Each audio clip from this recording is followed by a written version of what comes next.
Бир сутка ичинде Кыргызстандын ооруканаларында COVID-19 илдетинен 28 бейтап каза болду. Бул тууралуу бүгүнкү брифинг учурунда Саламаттыкты сактоо министрлигинин өкүлү Айнур Ахматова билдирди. Анын маалыматына караганда COVID-19 илдетинен каза болгондордун 10-у Бишкекте, 9-у Жалал Абад облусунда, 2-өө Нарында, 2-өө Ысык көлдө, 2-өө Чүй облусунда, 1-өө Ош облусунда, дагы 1-и Ош шаарында, 1-өө Талас аймагында.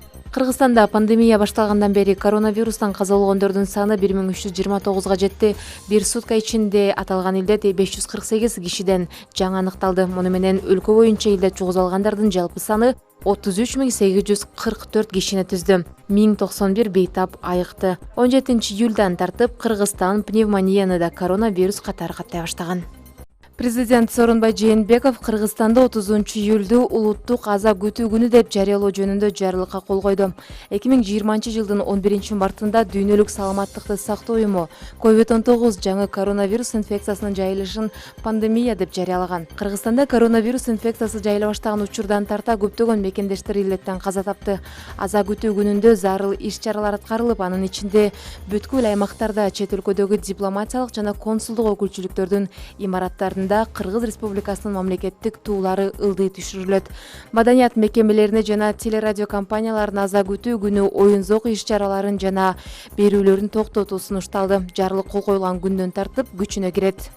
Шайлоодо добуш саткандардын жоопкерчилигин караган мыйзам күчүнө кирди. Президент Сооронбай Жээнбековдун кече күнү кол койгон мыйзам актыларындагы өзгөртүүлөргө ылайык талапкерлердин кызыкчылыгы үчүн акча же буюм тайым алган, шайлоо комиссиясына дарегин алмашканын билип туруп туура эмес маалымат берген шайлоочулар жоопкерчиликке тартылат. Сунуш кылынган талапкер үчүн добуш берүүгө акча жана буюм тайым таркатуу фактысы тууралуу өз ыктыяры менен билдирген шайлоочу жоопкерчиликтен бошотулат. Мыйзамга ылайык мындан тышкары талапкерлер тууралуу так маалыматты бербей, талапкерликке көрсөтүүгө, каттоого жана шайлоого тоскоолдук кылуучу маалыматтарды жашыргандарда жоопкерчиликке тартылат.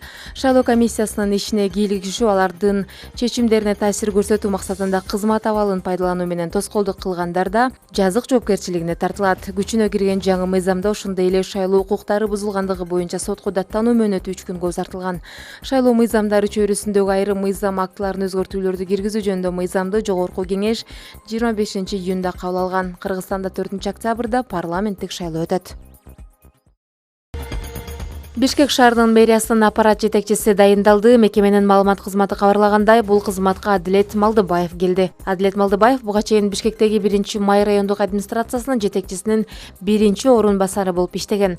Бишкек шаарынын мэриясынын аппаратын буга чейин Балбак Түлүбаев жетектеп келди. Ал 27-июлда өкмөттүн Ысык көл облусундагы ыйгарым укуктуу өкүлү болуп дайындалган.